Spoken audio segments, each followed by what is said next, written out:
Permintaan Malik berubah tuh. Ibu, bapak, kan dia lakuin tuh wudu, terus sholat, terus baca Quran, terus berdoa. Yang terakhir dia pasrah. Begitu ketemu nih ayat, doanya berubah. Kalau di episode awal Ba'da Isya sampai jam 1, dia minta supaya tuh rumah jangan disita, istri jangan cerai, anak jangan dikeluarin. Kali ini berubah. Doanya doa orang pasrah. Apa kata si Malik? Begitu dia lihat nih ayat begini, wa may yatawakkal, iya ya. Gua tobat baru nih malam. Gua jadi orang benar baru nih malam. Masa gua minta besok mau selesai? Iya dah. Yang penting mas saya butuh ampunan Allah dulu aja dah. Gitu. Dia pengen pasrahin semuanya. Masalah Malik yang pertama masalah apa? Masalah rumah. Maka rumah ini yang Malik kemudian pasrahin. Malik bangun ibu. Malik bangun dari sejadahnya, dia keluar dari kamar. Dia copot tuh kunci yang ngegantung di pintu depan. Dia copot tuh kunci, dia taruh di atas sejadah. Dia bilang sama Allah, Tuhan kita juga semua. Kalau sebelumnya Malik berdoa supaya rumahnya jangan disita, istri jangan cerai, kemudian anak jangan dikeluarin, kali ini berubah. Apa? Dia berdoa, doa orang yang pasrah.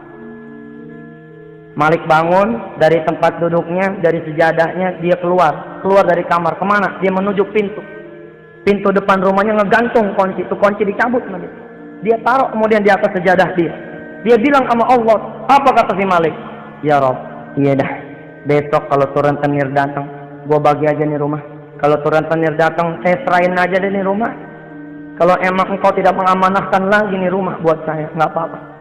Yang penting engkau redo ya Rob. Engkau ngampunin saya punya dosa dengan wasilah nih rumah engkau ambil ya Rob. Gitu.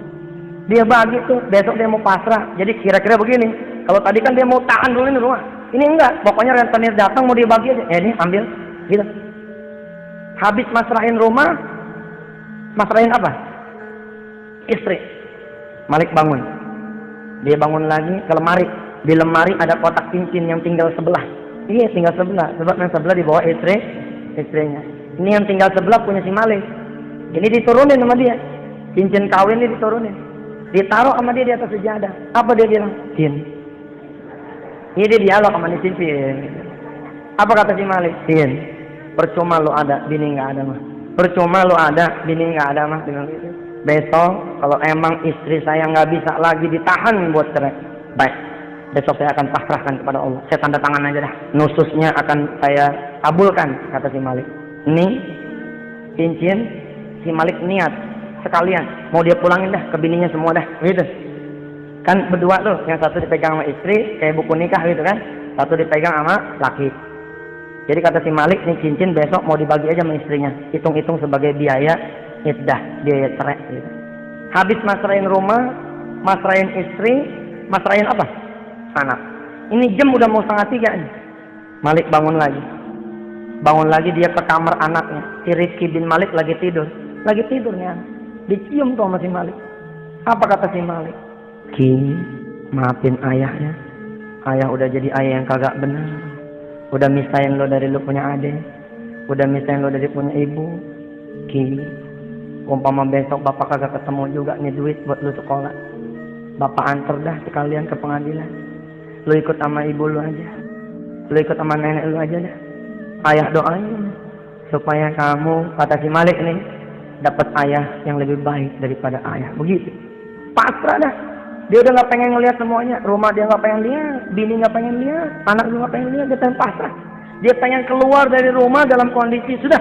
Kalau emang itu jadi penebus dia punya dosa, biar itu diambil sama Allah semua. Setelah pasrah, dia duduk lagi, dia merenung aja. Kali ini enteng dia punya badan. Enteng, sebab udah pasrahin semua. Yang ke-6, yang terakhir, 6 langkah yang terakhir. Jadi langkah ke-6 yang terakhir, setelah pasrah apa? Ternyata masih ada satu lagi. Apa? Falyatasaddaq, dan bersedekahlah. Rupanya begitu Malik bilang, semua udah aku pasrahkan kepadamu ya Rabb. Ingat dia. Sebentar. Kata si Malik ini dalam hati. Kan yang diambil sama rentenir baru rumahnya. Isinya mah enggak, gitu kan? Apa dia bilang? Baik. Jadi Malik ini secara sempurna ngelakuin 6 langkah ini nih. Baik, besok saya akan bagi-bagiin isi rumah ini sama siapa yang emang perlu. Mana yang butuh TV, ambil. Mana yang butuh tempat tidur, ambil. Yang mana butuh lemari sama isi-isinya, ambil. Keran juga kalau mau dicopot-copot. Pokoknya Malik pengen ngosongin rumahnya, pengen dia sedekain semuanya. Pokoknya dia keluar pengen bawa pakaian doang gitu. Satu setel. Subhanallah. Mulai deh tuh menjelang subuh. Menjelang subuh kan suka pada tahrim gitu kan. Allahumma salli wa sallim biswatim wa an'im wa tafaddal wa barik bijalalika wa kamalika, dan seterusnya. Si Malik artinya kan lagi hidup tuh. Biasanya sholat subuh nggak kedengeran. Emang juga kalau duit banyak mah jauh ke masjid. Kadang-kadang begitu. Begitu duit udah pada kagak ada, masalah udah deket, jadi cicak musola udah mulai rajin ke masjid. Ya nggak apa-apa sih, Allah mah terbuka aja pintunya, nggak pernah tertutup. Cuman nggak ada etika begitu. Kalau kita datang ke Allah wayaknya susah melulu, akhirnya Allah bikin kita susah terus. Supaya apa? Supaya kita balik terus ke Allah. Maka kata Allah apa lewat Rasulnya, ingatlah Allah ketika kalian senang, maka Allah akan mengingat kalian ketika susah. Ingat Allah ketika susah, Allah akan ingat ketika kalian senang. Begitu subuh memanggil, Allahu Akbar, Allahu Akbar, Malik jalan. Udah lama nih kagak ke musola, dia bilang. Udah lama nih kagak ke masjid, sholat dah. Sholat. Itu sholat subuh luar biasa tuh. Berasa enak kalau kita di masjid. Kenapa sholat subuh kagak enak? Kita sholat di rumah.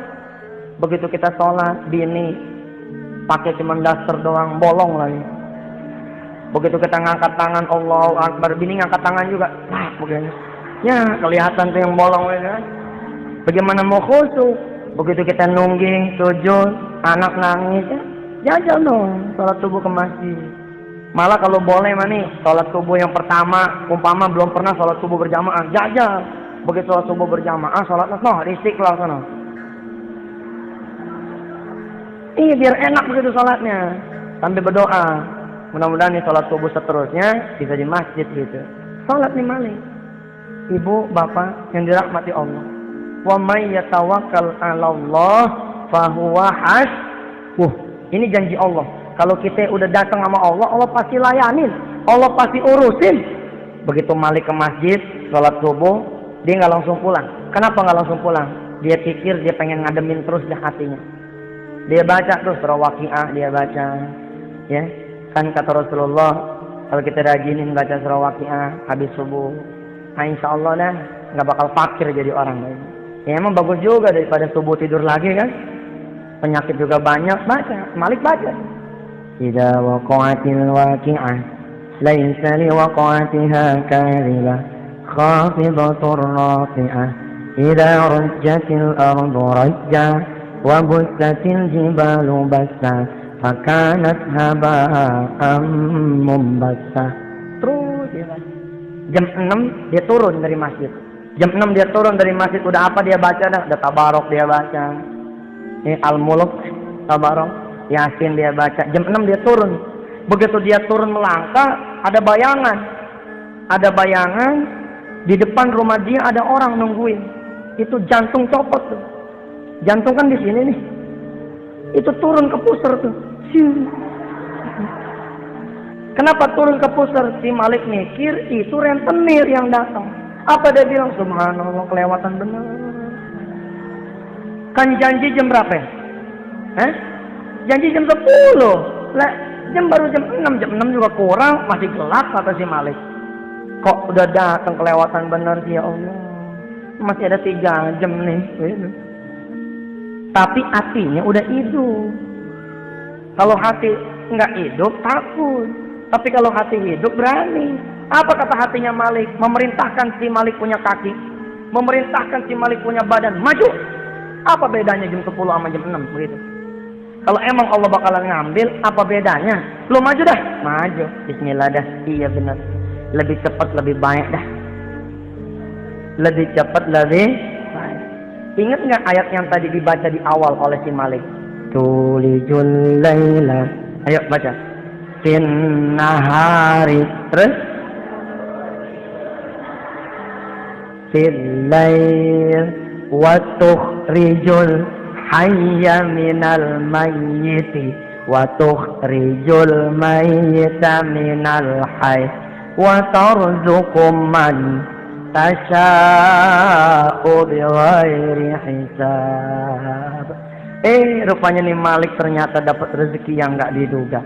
Begitu dia ketemu sama nih tamu, ternyata nih tamu bukan rentenir, melainkan teman lamanya. Begitu dia lihat ternyata yang datang teman lamanya, tuh jantung yang udah dipuser naik lagi ke atas. Naik lagi ke atas, naik lagi. Apa kata si Malik sambil melok nih tamu? Ya Allah, gue pikir siapa lu? Gitu. Ayo masuk, masuk. Gitu masuk ke dalam, ditawarin sama si Malik. Mau minum apaan nih? Mau teh manis, mau bandrek, mau kopi, tapi air putih aja ya. Bini gue lagi nggak ada, kata si Malik. Ditanya sama tamu, oh mana bini lu? Lagi main tuh ke rumah mertua gitu. Lagi main ke rumah ibunya. Dia nggak bilang bahwa dia lagi proses cerai. Nah itu kan aib, nggak boleh kita cerita sama orang lain gitu. Udah, si tamu mesen teh manis. Kata si tamu, kalian deh ya Indominya gitu. Ini namanya request dari tamu, ya sebagai tuan rumah kan kudu ngelayanin tamu. Dia ke dapur, dia seduh tuh teh. Terus sambil nangis tuh Ji, nyeduh teh dia. Nyeduh Indomie sambil nangis. Apa dia bilang? Kalau ada bini mah nggak begini, ini judulnya. Makanya tuh Pak, kalau bini lagi ada jangan disia-siain. Begitu tuh, mau ngerebus mie sendiri, nyeduh teh sendiri, benar. Saya termasuk yang sayang gitu sama istri saya, gitu katanya. Kalau pulang datang nggak ada istri saya, nyari saya.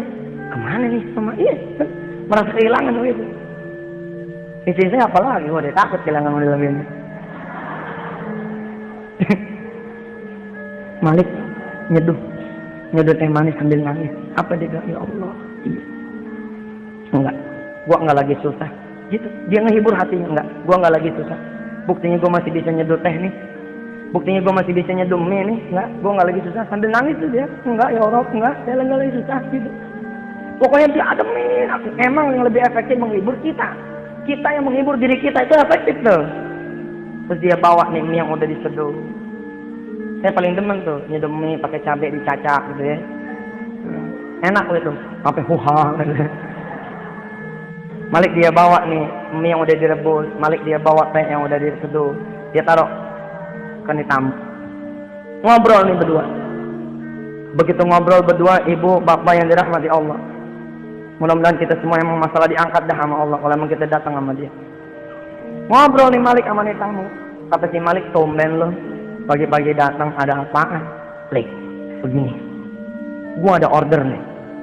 Lu kan jagoan naksir alat-alat berat. Oh, rupanya ibu bapak yang dirahmati Allah.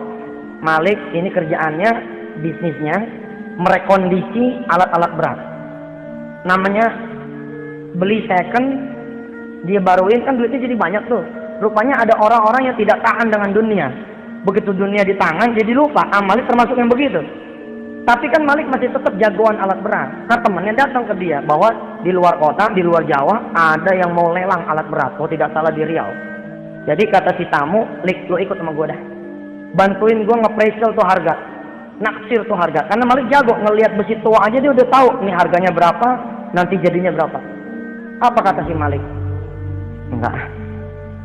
Kok enggak? Nah, lagi malas. Bener loh ibu, bapak.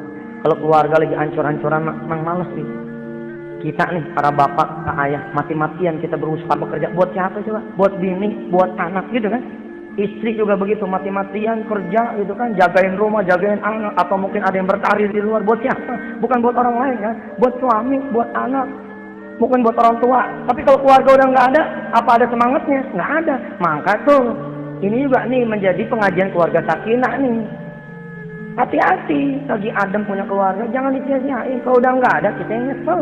La in syakartum la azidannakum, wa la in kafartum inna adzabi lasyadid. Apa kata si Malik? Kagak, gua nggak mau pergi dah.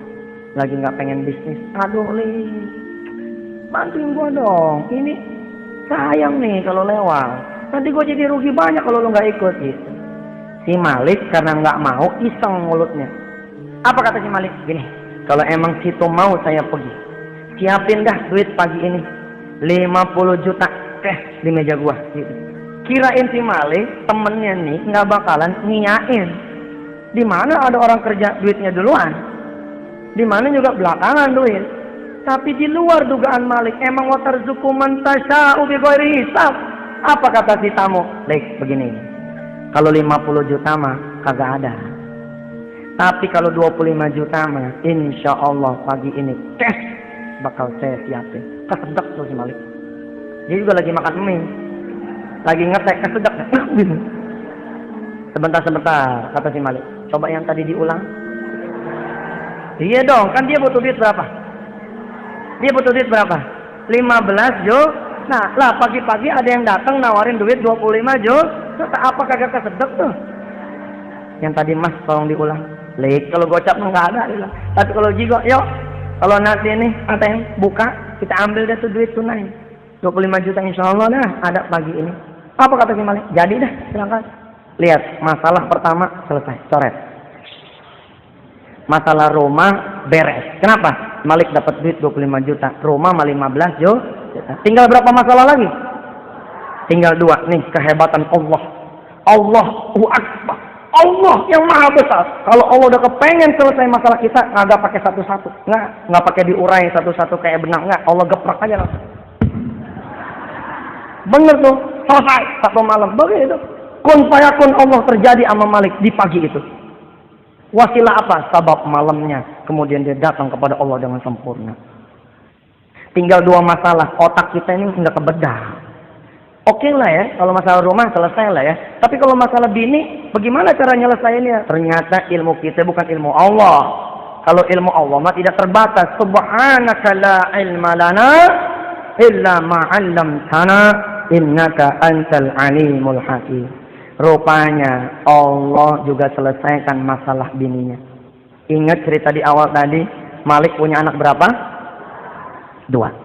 Anak yang pertama ikut sama si Malik tuh yang mau dikeluarin. Anak yang kedua ikut sama bininya. Anak yang kedua ikut sama bininya. Lah anak yang kedua ini, ketika si Malik ngadep sama Allah, Allah bikin dia nangis sepanjang malam. Nangis, nggak berhenti-berhenti nangis. Sehingga mertuanya Malik alias ibunya nih si istri ngomong begini. Barangkali anak lu nih kangen kali sama bapaknya. Barangkali anak lu nih kangen sama kakaknya. Ya coba kita besok kan katanya terakhir mau cerai lu pada. Temuin dulu gini. Yang penting ini anak jangan sampai sakit, subhanallah. Ternyata ini jadi jalan kelak yang bisa menyatukan kembali rumah tangga si Malik dan istrinya. Cara yang tidak pernah diduga oleh Malik dan juga oleh istrinya, bahkan oleh kita semua. Bininya bilang sama mertuanya si Malik, boleh, tapi nanti bagaimana? Kan saya udah bilang saya tungguin di pengadilan, termalu dong. Udah bilang aja sama Malik bahwa itu datang bukan buat Malik, buat anak. Jadi bininya datang ke rumah Malik dengan ngancem, bang, gua datang bukan buat lu nih, gua datang buat anak kita, dia kangen sama abangnya nih, gitu. Abis ini tetap saya tungguin di pengadilan gitu. Datang nih bini pagi-pagi. Jadi si Malik jalan ke ATM, kemudian si istri jalan ke rumah. Begitu nyampe amprokan. Duluan nyampe si Malik. Duduk, tamunya duduk. Nggak lama bininya ngasih salam. Assalamualaikum. Bininya udah ngancam. Awas nih. Pokoknya gue mau bilang ini bukan buat situ. Ini buat anak kita. Gitu. Tapi begitu pintu dibuka sama si Malik. Istrinya ngeliat Malik tersenyum. Senyumnya lebar bener. Ya kayak gitu deh tuh. Nggak pernah dia lihat nih. Iya dong, walaupun pisah ranjang, pisah rumah, tahu dia monitor, koyok di mana-mana. Iya di sini satu-satu. Kadang-kadang satu koyok dibelah jadi 12 tuh. Taruh di tempel. Ini ketawa lebar bener. Bingung istrinya. Ada apa nih kok suamiku pagi-pagi tertawa riang bener, tersenyum lebar betul. Belum hilang rasa penasarannya, keburu dipelok sama si Malik. Apa kata si Malik? Alhamdulillah mah kita selamat. Makin bingung si istri. Selamat apa bang? Abang dapat duit nih 25 juta. Gigo. Pagi ini. Lu kan tahu rumah kita diincar sama rentenir gara-gara duit 15 juta. Pagi ini selamat dah. Nih duit 15 juta, nanti lu pegang, lu bayar tuh rentenir. Nanti katanya dia mau datang jam 10, kita duluin aja dah. Kita datang bayar 15 juta supaya dia nggak datang lagi kemari buat selama-lamanya. Terus duit 25 juta ini sebagai ongkos abang nih katanya ke Riau bantuin tuh tamu. Abang mau ngepresial alat-alat berat. Nih duit sisanya berapa tadi? 10 juta kan? Si Malik ngomong begini, ini masih ada sisa 10 juta. Sisa 10 juta kita bagi dua dah. 5 juta buat ongkos abang ke Riau. Yang 5 juta lagi lo pegang dah buat urusan anak-anak. Selama abang ke Riau, jagain nih rumah ya. Jagain anak-anak ya. Apa kata si bini? Iya bang, iya.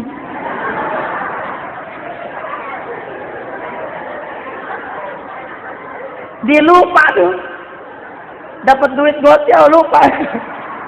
Dapat duit 5 juta lupa. Padahal dia ngancem bener. Jam 12 besok itu kan. Kemarin kan. Gua tungguin di pengadilan agama. Enggak. Ya muqallibal qulub. Allah yang memiliki hati. Kalau Allah udah bilang selesai. Allah udah bilang nih. 10 juta kita bagi dua ya Neng. Kata nih abang. Kita bagi dua ya Ma. 5 juta abang bawa ke Riau buat ongkos abang. 5 juta lagi lu jagain anak-anak. Lu jagain rumah selama abang pergi ke Riau. Dia jawab, iya bang, subhanallah. Nggak jadi sih. Nggak jadi cerai 5 juta main. Nah tinggal berapa urusan lagi? Tinggal satu cetek dah. Satu cetek dah. Cuman 7 bulan kali gocap cuma 3,5 cetek. Tentu ada yang bertanya. Ada yang bertanya di sini. Apakah semudah itu? Buktiin aja. Buktiin aja. Apakah semudah itu Ustaz? Buktiin aja. Buktiin dah. Masalah lama dan besarnya itu urusan Allah. Yang penting kita buktiin. Kita wudu, kita jaga nih. Kita jaga diri kita. Wudu juga dua tuh. Jaga dari yang najis betulan. Sama jaga namanya kita punya wudu masih kita nyenggol perempuan yang bukan muhrim. Yang namanya kita punya wudu masa ibu mau ditenggor sama lelaki yang bukan muhrim. Kira-kira begitu. Namanya kita punya wajah dalam basuhan wudu masa iya kita mau ngomongin orang. Kira-kira begitu. Kita punya wudu masa iya kita mau ngutil. Kita punya wudu masa iya kita mau bohong. Kira-kira begitu. Habis wudu salat, habis salat baca Quran, habis baca Quran kita doa, habis doa. Kemudian kita pasrah, habis pasrah kemudian kita bersedekah dengan sedekah yang terbaik. Insya Allah kemelut apapun yang sedang kita hadapi Allah akan keluarin kita. Kita tutup dulu taklim kita kali ini. Hadanallahu wa iyyakum ajma'in. Assalamualaikum warahmatullahi wabarakatuh.